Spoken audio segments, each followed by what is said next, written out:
All right, so it looks like most of the attendees have access now. So I'm going to pass it off to our Executive Director, Noah Mendes-Lenevive, and she's going to give a brief outline and introduction. So Noah, take it away.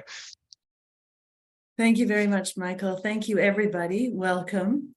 Thank you for joining us. Yeah, my name is Noah Mendes-Lenevive. I'm the Executive Director and General Counsel of the Canadian Civil Liberties Association, CCLA, and I'm very pleased to welcome you to CCLA's Criminal Justice Program briefing.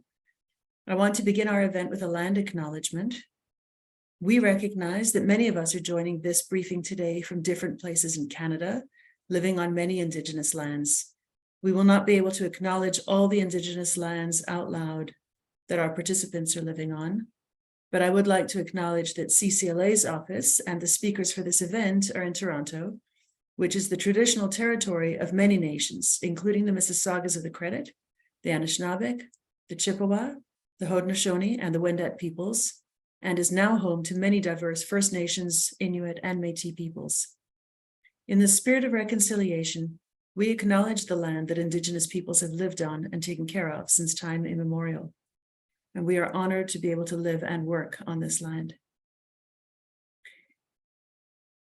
The first thing that I want to do, and very briefly before we get to the main event, is provide you just a taste of some of the other things that have been going on at CCLA this week. The Criminal Justice Program is one of CCLA's most important areas of work, and I am very happy to know that so many of you, our supporters, have joined us for the briefing. Here are some other highlights, the details of which you can find on our website. One of the things that has happened this week, we've been actively monitoring revisions to New Brunswick's Policy 713 on sexual orientation and gender identity in schools. CCLA made a public statement that revisions to the existing policy have rolled back protections for trans and non-binary students, protections that previously required consultation with students on use of pronouns and name. This is one of the many ways in which we are marking Pride this month, including an upcoming CCLA presence at the Trans March in Toronto. Last week, we advocated against Hamilton Police for expanding their drone program without proper privacy protections. We are also hard at work on advocacy seeking appropriate regulation for artificial intelligence, AI, a topic that has come to a lot of people's attention and is creating great worry and concern, something CCLA has been looking into for some time. The final tiny update that I want to provide this week is that we were at the Quebec Superior Court yesterday, arguing for a court order to protect religious freedom. There is a new provincial ban in Quebec against students being able to pray if that prayer is visible in schools. And we argued, we filed a challenge against that ban, and we argued yesterday that the ban should be suspended until the court can hear arguments on the legality and constitutionality of this ban. And today we heard that the court did not grant the suspension, but did indicate that the ban had caused irreparable harm to religious students in Quebec. If you want details of these, which are just a few of the things that we're doing, and information about more of our work, all of it can be found on our website. Please feel free to go there, find out about the issues that CCLA is working on, the important work and rights violations that we are seeking to address, the way in which we're looking to protect fundamental freedoms and human rights across Canada.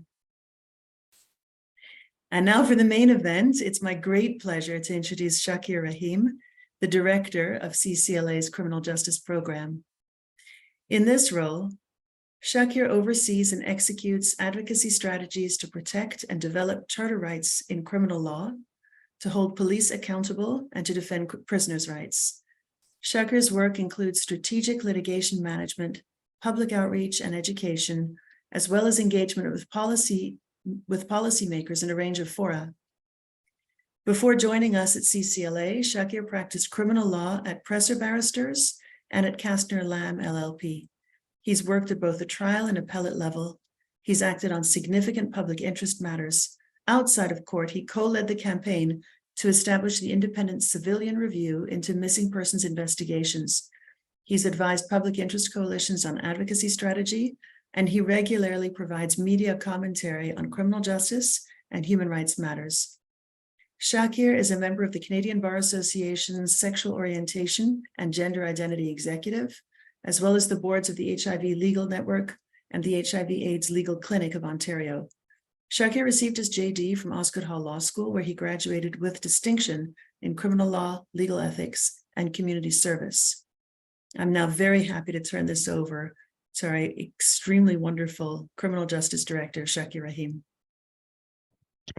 Well, thank you, Noah, for that kind introduction, and thank you all for being here with us today. It's a wonderful opportunity for us to tell those who support the CCLA about what we are doing and the issues that we are passionately advocating about. And today I have the pleasure to talk to you about two key areas in our program: advocacy around bail reform and advocacy related to deaths in custody.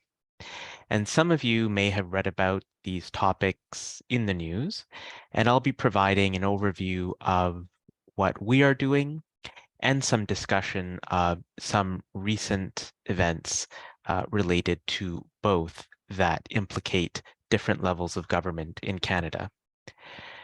Beginning with bail reform, I'd like to start by sharing with you a recent interview that I did on CP24 regarding legislation that has been proposed by the federal government that would make bail more difficult to access.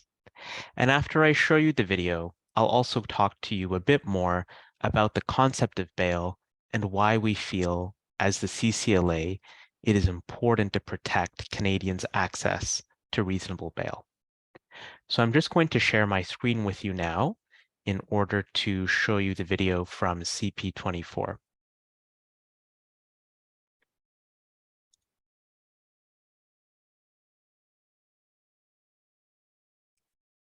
The Canadian Civil Liberties Association says the federal government's bail reform bill, C-48, will not make the public safer. So let's talk about this. We're joined now by Shakir Rahim, the director of the Criminal Justice Program for the CCLA. Thanks for joining us this afternoon to talk about this. David Lametti certainly seems to think it will. Why does the CCL think it won't? I think the main reason why we don't think it's going to make the public safer is it doesn't address some of the major underlying causes of crime and public safety risks that exist today in the country. Issues like mental health, housing, social services. While this is going to make bail more difficult to access, the CCLA is not of the view it's actually going to address the underlying drivers of public safety risks. I hear what you're saying about the underlying drivers, but in terms of what Bill 48, or pardon me, C-48 is specifically looking at, they're talking about people who've, used weapons in a crime or, within 5 years allegedly reoffended here.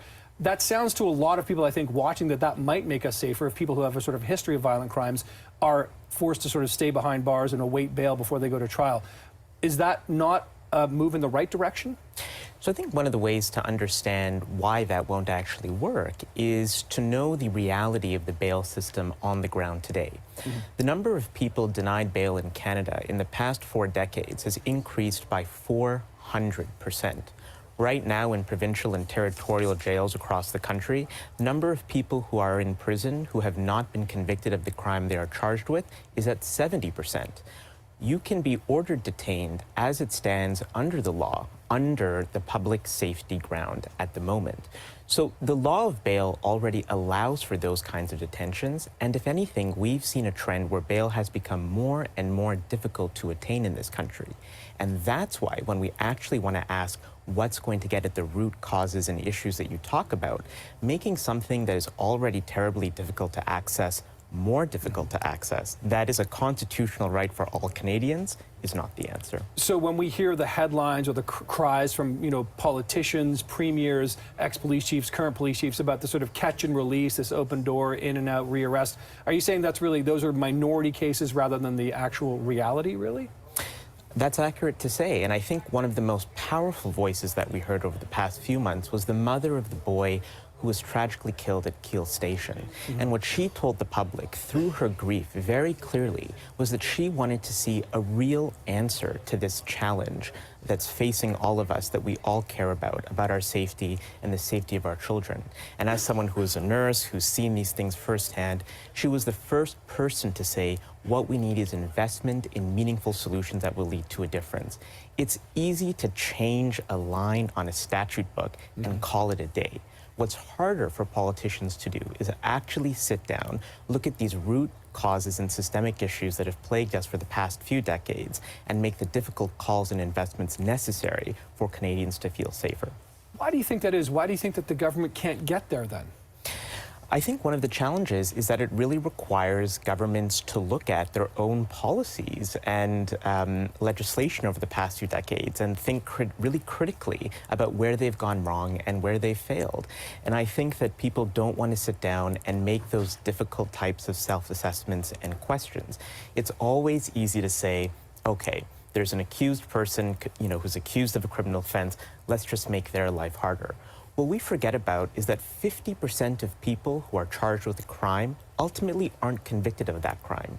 Can you imagine a world where we make bail even more difficult and difficult to access, and people are waiting in prison for 1 year, 2 years, 3 years, only to be completely innocent? I don't think that's a world we want to live in as Canadians. And are there not other costs associated with that of sort of keeping people in that perhaps if people were sort of not necessarily resigned to bail, I suppose, under Bill C-48 and what they're proposing here, that the jail system may actually, the prison system in general, would move and progress a little bit better? Because we hear about these backlogs and cases being thrown out for time and things along those lines. Absolutely. And, you have to remember that at the end of the day, a provincial territorial jail is not a happy place. There aren't a lot of programs. There's not a lot of support. You're taken out from your community. If we really want people to do well, get better, be pro-social, live a productive existence in our society, extracting them from their home and putting them into a place where they're not receiving care and support is just not the way to do it. Okay, well, we'll see if the government makes any changes. Indeed, Shakir Rahim is the director of the Criminal Justice Program for the CCLA. Appreciate the time this afternoon. Thanks for the conversation. My pleasure. Good to talk to you. Okay.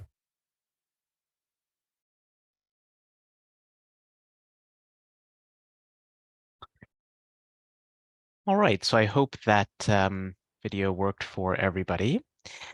I'm just going to end my screen share here.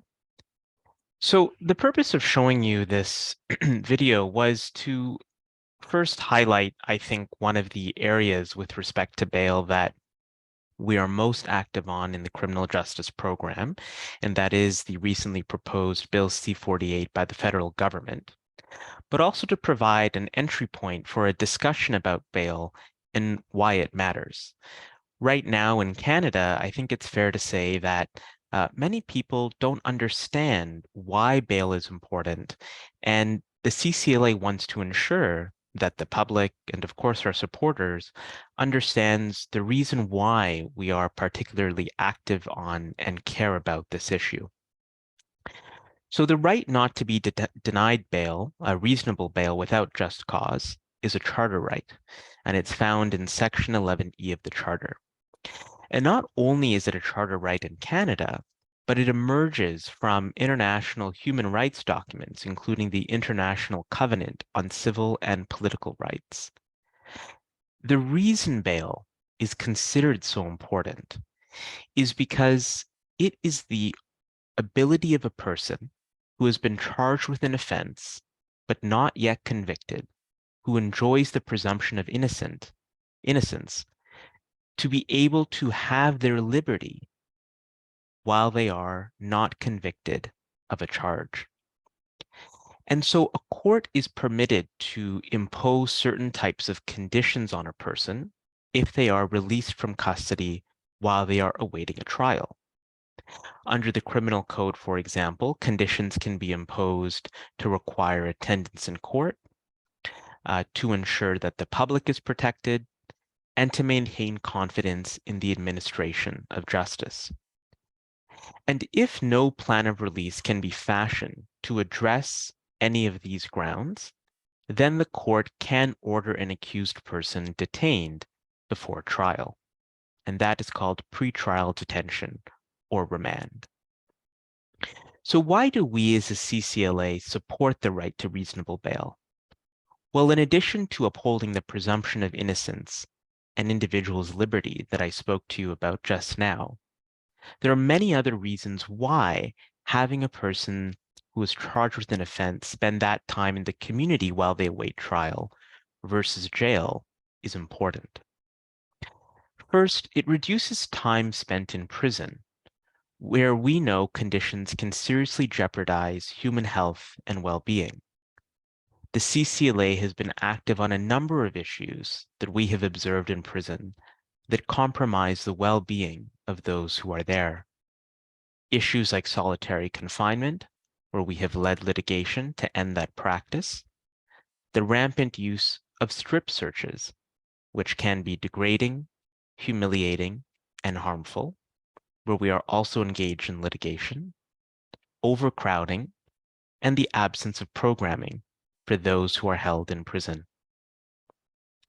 Another reason that we care about bail is that when somebody is put into a prison or jail, it removes connections between them and their family, employment, and pro-social community supports, all of which are important to ensure that people stay well and do not face any future charges. We also know that our advocacy around bail and having bail accessible counters systemic inequality, because those who are charged with offenses and those who are denied bail are disproportionately individuals from marginalized groups and racialized groups, including the Black and Indigenous communities. Finally, we know that when a person who's been charged with an offense but not convicted is denied bail, they are far more likely to feel pressure to plead guilty to an offense, even if they did not commit it.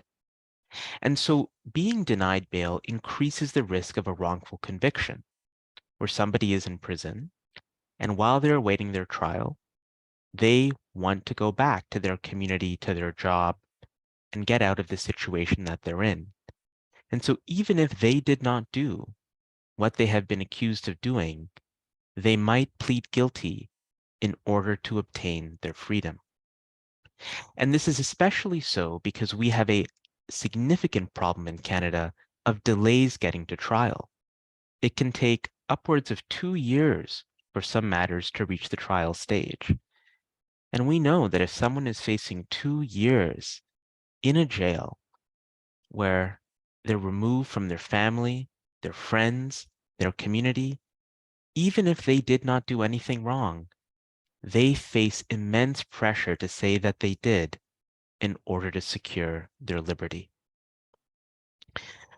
Another point that it's important to keep in mind and that we try to convey in our advocacy is that individuals are charged with a broad spectrum of offenses, including many crimes that are nonviolent or alleged crimes, charges that are related to poverty. For example, if somebody commits theft because they can't make ends meet. And so when you actually look at the full spectrum of offenses in the criminal code, while it is true that violent crimes or violent offenses are part of the picture, there are many people who are charged with offenses that are nonviolent in nature, for whom bail is also an important constitutional right to protect. So our advocacy on bail has been a multi-year feature of the criminal justice program.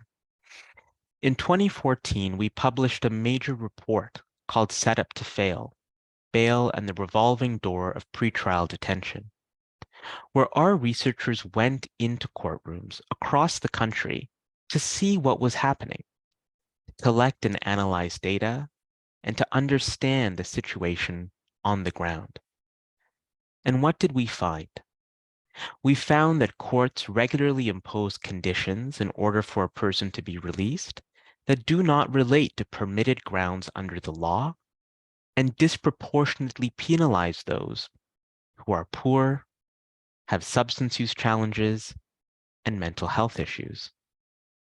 So in the country, the real issue that we found with the bail system was that so many persons who should have their legal right to bail protected and upheld instead are either denied bail or have conditions imposed on release that don't actually address the permitted grounds under the law. And that is a serious problem. And it's not one that only the CCLA has talked about. Our Supreme Court and appellate courts throughout this country regularly refer to these issues and specifically cite the CCLA's report Set Up to Fail when talking about the problems with bail in Canada. And I'll provide some quotes from major Supreme Court decisions that allude to these issues. And I quote from the Supreme Court, "The bottom line so far has been that remand populations and denial of bail have increased dramatically in the Charter era. On any given day in Canada, nearly half of the individuals in provincial jails are accused persons in pretrial custody. Ongoing imposition of bail conditions which are unnecessary, unreasonable, unduly restrictive, too numerous, or which effectively set the accused up to fail." These are findings from the Supreme Court, informed in part by our advocacy and that of similar organizations, which decry the state of bail across the country. So what are we doing in addition to the research we're gathering and the public awareness that we are trying to spread? In 2018, we supported a series of amendments to the Criminal Code that helped to solidify the law that applies to bail by drawing from some of these major Supreme Court decisions to ensure that judges and prosecutors across the country apply the law of bail fairly and reasonably. With respect to the most recent calls for bail reform, we have made a concerted effort to reach out to the government and be involved in the process of trying to ensure that Bill C-48 does not unduly harm individuals by restricting the law of bail and the accessibility of bail. So we testified before the Legislative Assembly of Ontario for a bail system study. We met with the Minister of Justice, Minister Lametti, to discuss the proposed legislation and raise our concerns. We've assembled a broad coalition of civil society stakeholders to coordinate on the legislative process on how to address some of the most serious shortfalls with Bill C-48. And we've emphasized a number of points in these conversations and in our engagement with media. We've talked about the disconnect between pretrial detention increasing in the last several decades and crime decreasing. We've talked about how the existing law permits conditions and even detention to ensure public safety. And we've spoken about the potential for discriminatory outcomes if bail is restricted further. And with respect to Bill C-48, the most recent proposed legislation, we intend to testify before both the House Committee and Senate Committee that will study this legislation and propose amendments to ensure that Canadians' constitutional rights are protected and upheld. So that's a brief primer on what we're doing about bail. But closely related to this subject, because of course, if you're denied bail, you have to spend time in a provincial or territorial jail, is the issue of deaths in custody.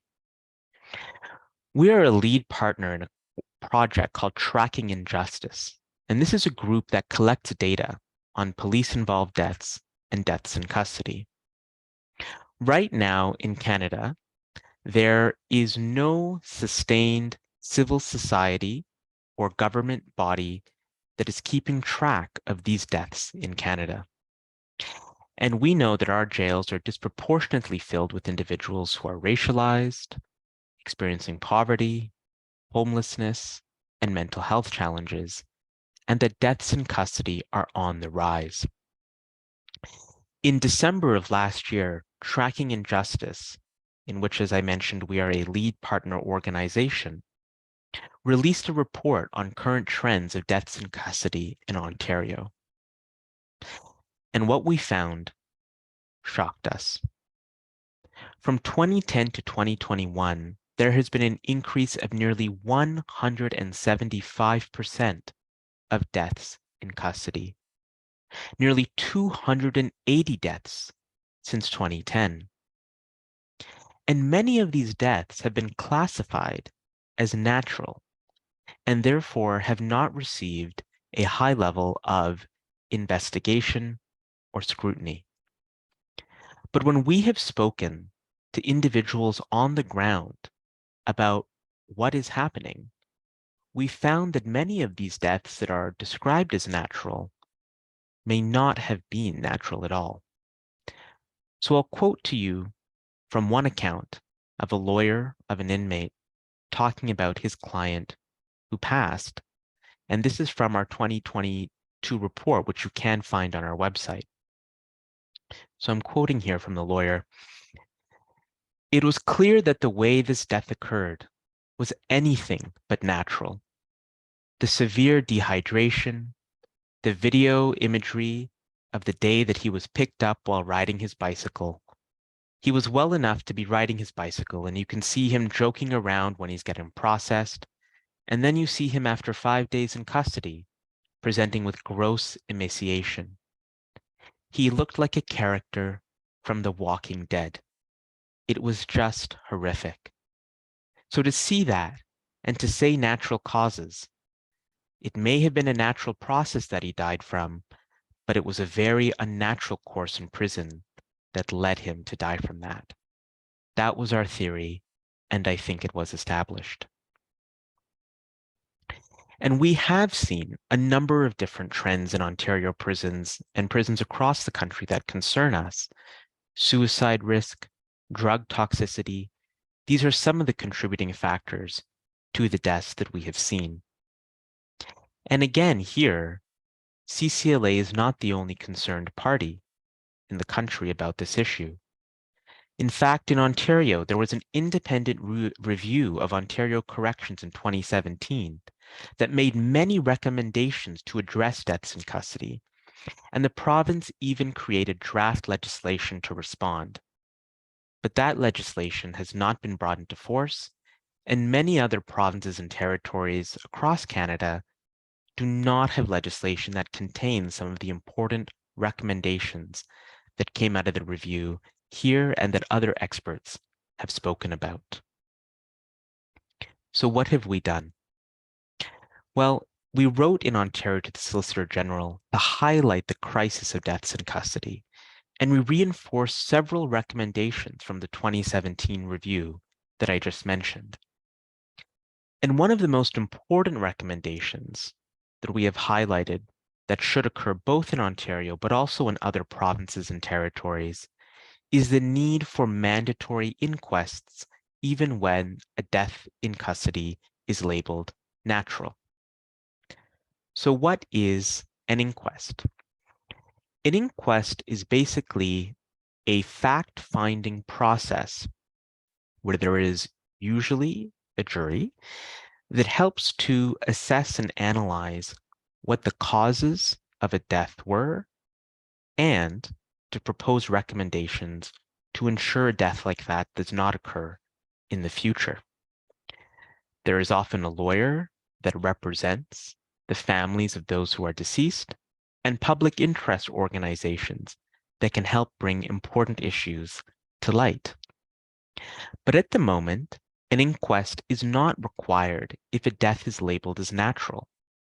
In Ontario and in other provinces and territories where inquests are available. And so we have tried to strongly advocate for mandatory inquests in all cases because, as I mentioned, we know that natural label may not always be correct. We also advocated for the creation of a centralized and publicly accessible database of deaths in custody, along with a tracking mechanism to look at all the different recommendations from different inquests to see whether they have been implemented or not. Because it's those recommendations that will ensure that more deaths in custody do not occur. And one of the most important recommendations that we raised in our letter to the Solicitor General and that we continue to advocate for is better procedures and protocols to communicate with the families of those who have passed. And I will highlight again here a first-person account of somebody, a parent, who lost a child and the difficulty that they had in getting information about that death, which highlights why it's so important to have better processes and protocols in place. So here's that parent's account. I am still waiting for them to call me back regarding my son being in a psychosis before his death. I did call them after he passed, and this was possibly 3 or 4 days after. I asked to speak with the superintendent, and I'm still waiting for him to call me back. His receptionist had asked me why I wanted to speak with the superintendent, and I said, well, because my son just died in your facility. And she said, oh, really? We didn't hear about this. And I thought this was strange because the whole prisoner population knew, and 5 or 6 of them called me at my home to let me know they knew what happened to my son. So this is the situation where parents trying their hardest to find information about why their child has passed away reach a roadblock. And so we've advocated for far improved communication procedures and notification procedures for that reason. And finally, we've proposed a national roundtable on deaths in custody. We know this is a national issue. We know that it has to be worked on in every province and territory in Canada. And for that reason, we want the government and others to get together to create and establish best practices to stop this alarming and rising trend. So that brings me to the end of my remarks today.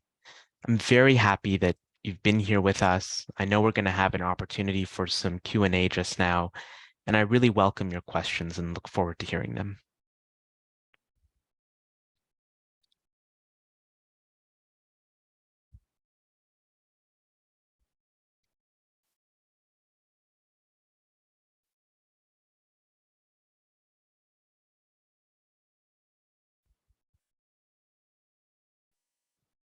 Just a moment, we're just going to get these questions lined up.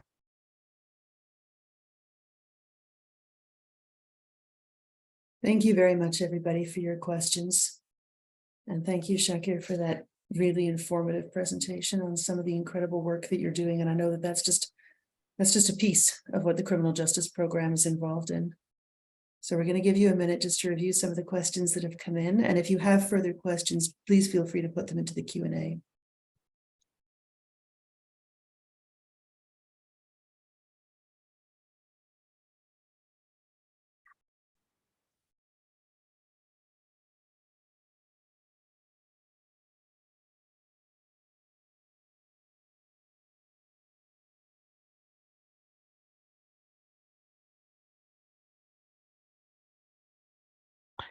Okay, so I have a first question here, and it's about what we advocate for with respect to addressing access to reasonable bail. And it references the Public Safety Act and whether we need to re-examine and redraft the current Public Safety Act in order to address accessibility to bail. So I'm not sure precisely what act is being referenced there with respect to that arrest. Most of these arrests occur under the criminal code. That's where various offenses are outlined. But I do think that there is a good point that is contained in your question, and that is the importance of critically examining the current legislative criteria that apply to bail. And what we tried to do in the reforms that I mentioned in my talk in 2018, and that was called Bill C-75, is ensure that the law accurately was written in the legislation that governs bail. And one of the proposals that we are going to have in our forthcoming bail advocacy is an independent study of the bail system that involves experts and different stakeholders to inform any future changes that are proposed. both with respect to data and substantive content. So that's one way in which I think we hope to ensure that regardless of the source of authority for detention or the legislation that's applied, any changes are made in an informed and reasonable manner. I see the next question here is asking whether the presumption of innocence is being removed with Bill C-48, that being the most recent proposed bail reform legislation. And the answer to that question is that the presumption of innocence is certainly being seriously challenged. So what the new legislation introduces is something called a reverse onus provision. So for most cases, if somebody is charged with an offense and they are at the point where there is a decision being made about whether they receive bail or not, it is up to the government, to the state, to prove that they should be detained. But what Bill C-48 does is for certain situations, it shifts that onus onto the person to prove why they should not be detained. And so you can imagine why that's a serious concern. You've been accused of something, and now, instead of, based on that accusation, the government having to prove why you shouldn't continue to enjoy your liberty, it's up to you to prove that. And that is something that we are going to raise in our advocacy and we are concerned about, because we think that to uphold the presumption of innocence effectively and meaningfully, it should not be the onus and the burden of a person charged with an offense to prove why they should maintain their liberty before they have been convicted.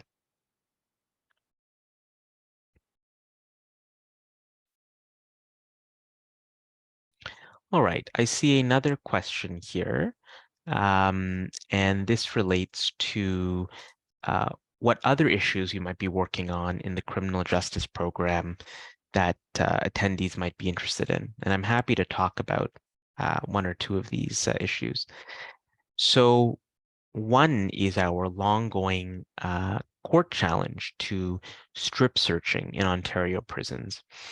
A strip search is a terribly humiliating procedure where a person has to become completely nude in front of someone they don't know, often visible to other people, and have a very invasive search done of their body.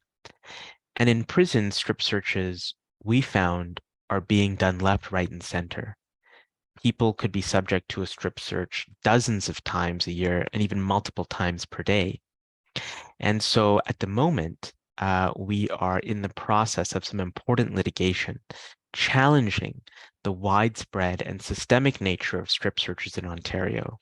And we hope that as a result of this litigation, that we're going to see an improvement to the regulations and processes that apply to strip searches in Ontario, and that will carry forward and be something that we can use for advocacy in other provinces and territories. All right, I'm just going to go to the next question. Just a moment, please. So the question is there a defined process after a prisoner in custody dies in terms of determination of cause of death and notification of closest relatives? Is it a doctor who is determining the cause of death? What diagnoses fall under the umbrella of a natural cause of death? Well, that's a great question, and it actually speaks to one of the challenges that we are facing and trying to advocate about on the deaths in custody issue. At the moment, there might be, or there is rather, a process that ought to be followed in terms of determination, notification, but what we see is that it is often not followed. And so that's why we think there has to be a clarification and development of clearer procedure and processes around determination, notification, and contact to ensure that there is something that we can point to as the standard to follow. And in particular, with respect to determination of cause of death, what we find is that because of the poor level of information access in Ontario prisons, the lack of visibility into the conditions in prisons, that even if you have a cause of death determined as natural by a physician on a death certificate, that's not enough to peel back what might actually have happened. And so the inquest process that I spoke about earlier is often far more informative and illuminating to actually understand what happened. And I have another question here. Are there any ways for students or aspiring lawyers to become involved with the criminal justice program at the CCLA? Well, I would certainly encourage you to contact us and express your interest. There should be contact information on our website, and we often have opportunities for volunteers to assist with the work that we do, both who might be students or lawyers, and you don't have to be somebody who's a student in law school. There are lots of different opportunities for volunteering with us. Okay, the next question we have is, how do we get politicians to address the root causes of issues? The socioeconomic situation of detainees plays a critical role. I can't help but think that politicians are more focused on short-term solutions that give the perception of addressing the problem rather than enacting meaningful change. That's a great question, and it's one of the things that is at the forefront of any of our advocacy. And there's a few different ways in which we try to emphasize those root causes. I think one of the most important forms of advocacy we do to do that is to change public opinion and perception. Part of the reason why we have such a strong media presence is that when we're able to change the conversation that's occurring at the dinner table, on a newscast, to root causes and root issues, like you saw in the clip earlier, that's when we see politicians start to take notice and actually feel some kind of pressure from the public to act on those issues. In addition to that, what we try to do is create more space for evidence-based policymaking. When there's an opportunity for experts to get together and issue recommendations, for example, through the roundtable on deaths in custody that I spoke about earlier that we'd like to advocate for, or through the independent study of the bail system, that's when we are able to go to policymakers and decision makers and even more forcefully advocate for a certain set of solutions that address root causes. So we try to both change public opinion to ensure that politicians are thinking about these issues, and also create different mechanisms that examine those factors and have those mechanisms issue recommendations so that we can point to those as steps that should be taken. Okay, I'm just going to go to the next question here. First, I want to commend all of you at the CCLA for the critical work you are doing in standing up for citizens, especially those marginalized by systemic or structural violence. Second, I wonder what some possible oversight practices, like police cameras, that might help to keep police accountable and reduce the rates of deaths while in custody. I also wonder how reduction in education requirements for police will affect those already alarming rates of death while in custody. Well, I'm glad that you asked that question, and I'm happy to talk about both of those pieces.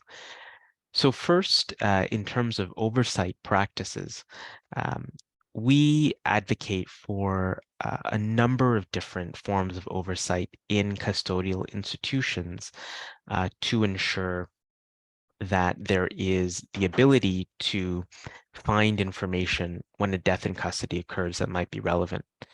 So appropriate surveillance in prisons, ensuring, because there's already lots of surveillance in prisons that's occurring, but ensuring that we have access to the relevant material that might be involved in determining a cause of death is important. And we have encountered challenges before when there's been efforts to access that type of material. And the educational requirements piece is also critically important. Now, I should just clarify that the individuals who are working in custodial institutions aren't all police officers. In fact, often they are employed separately from the police. They're in departments specifically related to prisons. But certainly thinking about the educational requirements, the training requirements, and those forms of qualifications is important. And that has often emerged from inquests as well, recommendations related to training and education and background. And so when I spoke about, for example, our recommendation for there to be a centralized database of inquest recommendations and whether they've been followed up on, that would be an example of why that's terribly important. All right, I'm just going to go to our next question. You've spoken about bail and deaths in custody for adults. Is the same information available for children and youth? That's a great question. I'd have to go and look a bit further into that actually to see how our tracking initiative specifically breaks down death rates that might exist for children and youth. But I appreciate the question. It's something I'll make a note of.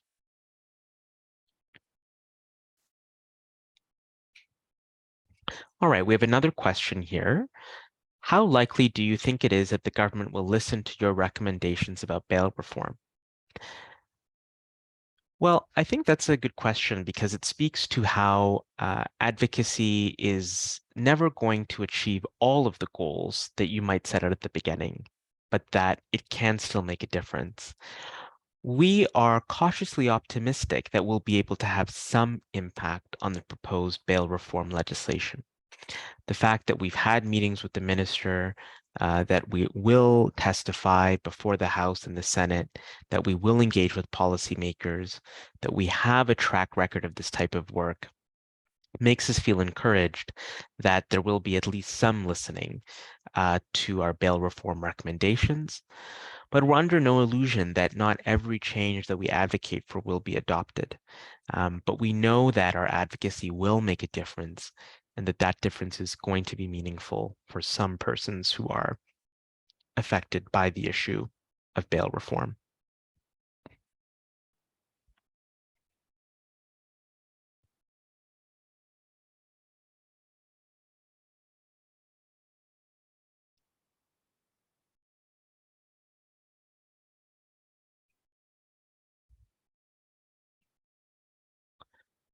All right, so I'm just going to see if we have any other questions here.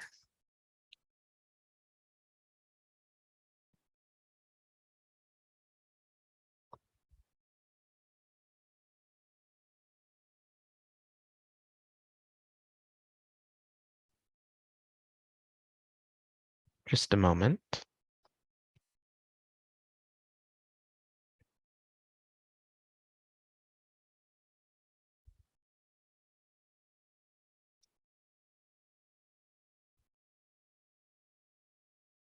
Okay, so we have a question of what would equitable access to bail for someone who has a drug addiction and accused of a violent crime look like in your view? And I think that's a pertinent question for a few reasons. First, I just want to talk about the process that occurs before somebody facing that kind of accusation and with that personal background goes through in any decision around bail. There would likely be a bail hearing where a judicial official would carefully examine that person's criminal record, the nature of the accusations, their personal circumstances, and any plan for release. And I can tell you from having practiced criminal defense, it is no easy feat for that person to be released on bail. And there would likely be a number of different interventions that might exist if bail was granted in that case.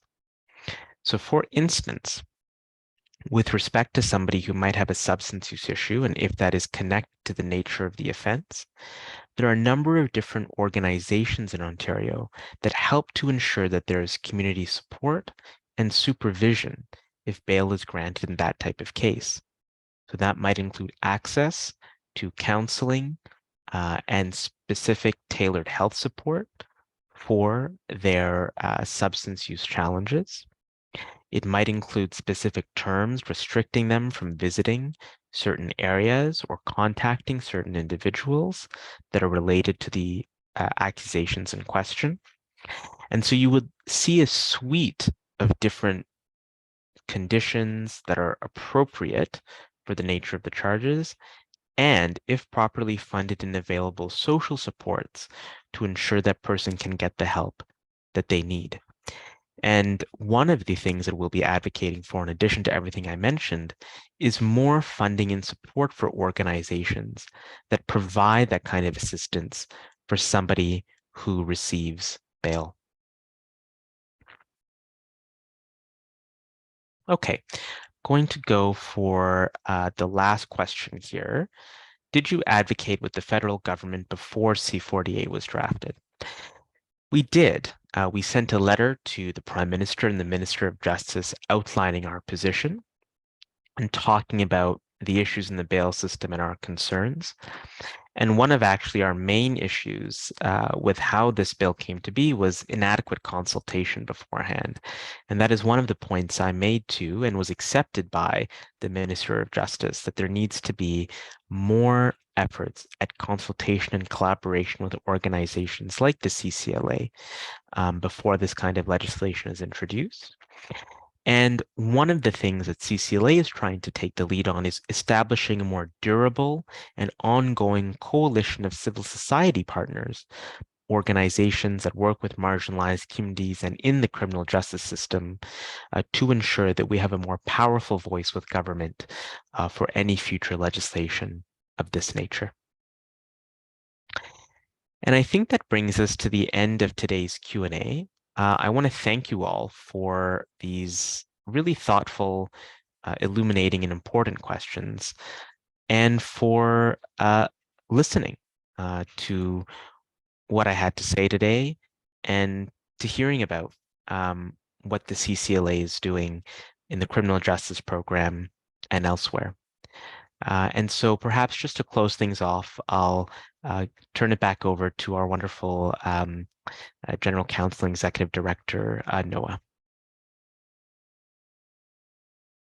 Yeah, I wanted to thank you, Shakir, for a really important and interesting and informative presentation on some of the goings on in our criminal justice program. We will continue to have these kinds of events and updates on briefings on what CCLA is doing to advocate for everyone's rights. There were so many questions. Shakir was able to answer many of them. We look forward to continuing our dialogue with you and meeting with you. And thank you again for your time and for joining us here today.